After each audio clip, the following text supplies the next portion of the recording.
நான் ஏரிக்கர மேலிருந்து 8 திசை பார்த்திருந்து ஏந்திழைக்கு காத்திருந்தேன் காணல்ல.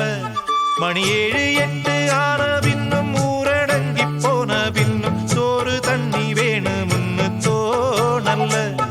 என் தெம்மாங்கு பாட்ட கேட்டு தெங்காத்து ஓடி வந்து சூதாக போக வேணும் அக்கறையில. நான் உண்டான ஆசைகளை உள்ளார பூட்டி வச்சு ஒத்தேல வாடுறேனே